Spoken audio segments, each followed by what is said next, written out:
Good morning, Meadowview Mustangs. This is Miss Cobler. I will be reading Chapter 24 of The Adventures of a South Pole Pig. The dogs still didn't seem to have the energy to do anything, but Flora scrambled up with the rising sun and an empty stomach.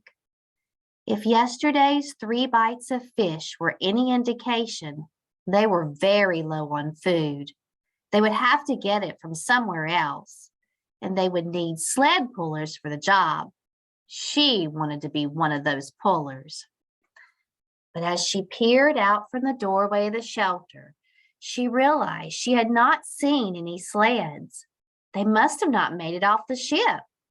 It made Flora sad to imagine the sturdy, gliding machines on the floor of the sea, and it made her panic a little to think that even if there was a place to find food, there was no way to get there or bring any back. And when would another ship be heading this way?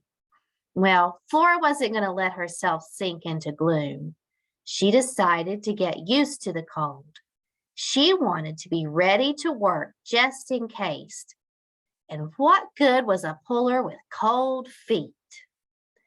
But the moment she stepped outside, the cold became painful. It was the wind that cut the hardest. She nosed into it and felt her nostrils become crusty with frost. Her eyeballs stung. Her breath caught in her lungs, and she couldn't release it without effort. She wondered if her extra hair was doing anything to protect her. Flora turned her back to the wind. Don't be a baby, she told herself. She trotted out and began to make a wide circle in front of the 2 shelters. Her knees hurt. Romp, she told herself. Leap about and frisk. She tried to take a little leap and found that there was no lift in her legs. In fact, she couldn't feel them any longer. Behind her, she heard a shout and turned. It was Alric.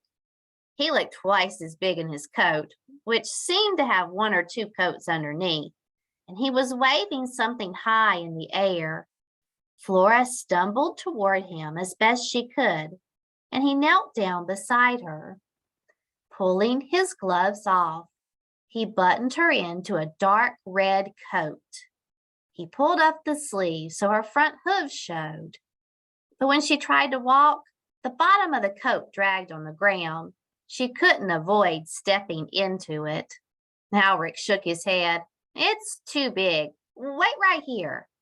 He returned with a knife and a length of rope, then helped Flora out of the coat. After he cut a wide strip off the bottom, he buttoned her back into the coat and cinched it around her middle with the rope. She looked back and tried to see herself. She was sure she looked funny. She took a few steps and stopped. Her coat whispered with every move, but no part dragged on the ground, and she felt so cozy. Even her eyeballs felt warmer. When Sophia woke up, she made a surprised sound and walked around Flora slowly, then woke up Oscar to look. They sat together and stared. Oscar cleared his throat. I wondered how you were going to make it out there.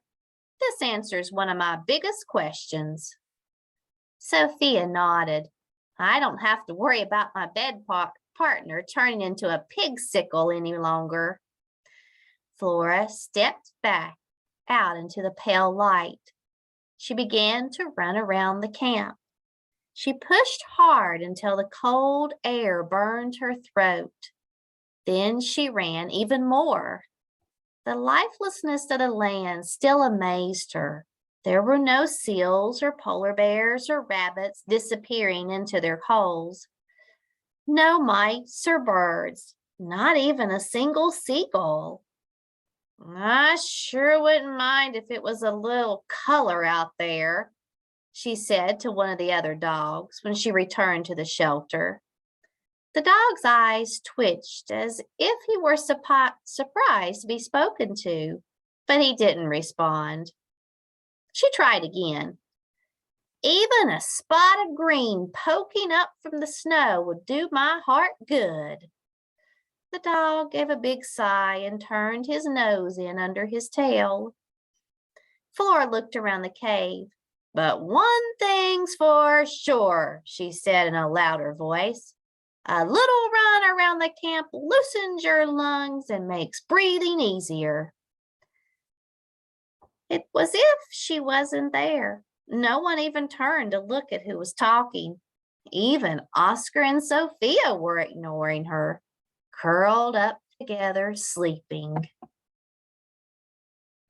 One morning after Flora came back inside from a romp, she heard a dog telling the others that the men were having a meeting.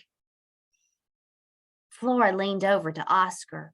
We should have a meeting too, she said. Sophia moved to her side and Oscar came closer. Plans are afoot, he said. Flora's heart thrilled. She was pretty sure that any plan would involve pulling something, even if there were no sleds. Oscar suddenly lifted his head and crossed his eyes in an effort to look down his nose. A hair was stuck to one of his nostrils. He huffed again, and the hair took flight, fluttering down to the blanket. Oh, cat hair, he muttered. At least it doesn't smell like a dog, Sophia said. Flora coughed politely and sat down. You said there were plans afoot. What happens to the expedition now? No dog sleds, said Oscar. No expedition. Well, couldn't they send a replacement ship with a new sled? No ship, said Oscar. No replacement, no expedition. There's a new project now, and it's called Staying Alive as Long as Possible. We might be lucky and get rescued, or the men might try to sail away in the lifeboats and save themselves. That's what they're probably meeting about. Sophia was quiet, but Flora knew she was listening. No matter what, it means the food has to last a long, long time. Flora nodded. The once-a-day fish feedings had gotten even smaller. Oscar went on. Well, actually, there is more food out in the snow. Flora stopped herself from jumping up. She remembered Oscar talking about this, but it didn't seem important before. About 4 months ago, the captain brought a different crew and 2 dog teams, including me, to the Antarctic. We landed not more than a mile from here. Each team pulled big boxes of food on sleds to 2 separate food stations out there. Oscar pointed his nose to the snowy wilderness. We did that so those on the final expedition wouldn't have to carry so much food with them. The first food station is at least 3 days from here. But we don't have a sled to bring back the supplies, Flora finished. Sophia's tail twitched. Well, let's not get too worried. We should know a lot more as soon as the men finish their meeting. Yep, Oscar muttered. I'm a little tired. Better take a nap. Outside, there were shouts and the sounds of work being done. Flora walked to the doorway and saw men moving about with a new sense of purpose. The extra lifeboat with canned food already loaded inside had been set aside on its belly as if it were about to sail away on the snow. Ropes tied to the front lay stretched out, ready for pullers. Wow! She had to tell Oscar about this. The dogs were sniffing and talking to one another in low voices. Alric was in a terrible mood as he helped carry cans. I didn't sign up on to this crew to be a nursemaid, he complained out loud. No one was listening, but that didn't stop him. I didn't know anything about taking care of a broken leg and busted ribs. Why do I have to stay in this nowhere place? Flora didn't have to go tell Oscar. He slipped by her and sidled up beside the boat, pacing and looking more excited than she had seen him in a long time. Oscar, she ran up to him. They're going to use the boat as a sled, aren't they? They're going to go get the food, right? Nope. Oscar didn't seem to be able to stop walking and sniffing.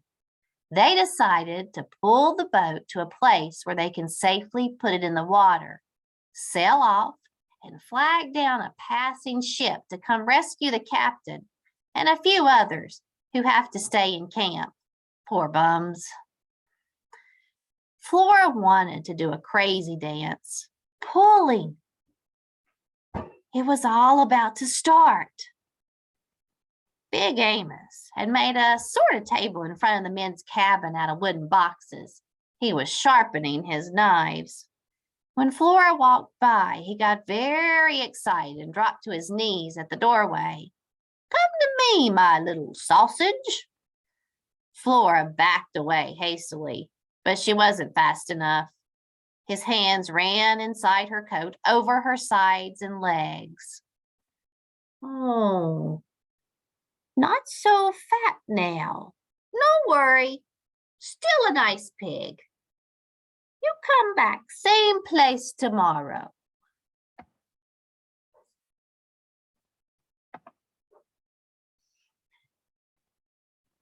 Tomorrow, she hoped she'd be out doing her job, far away from him. I can't wait to see what Flora's up to in chapter 25.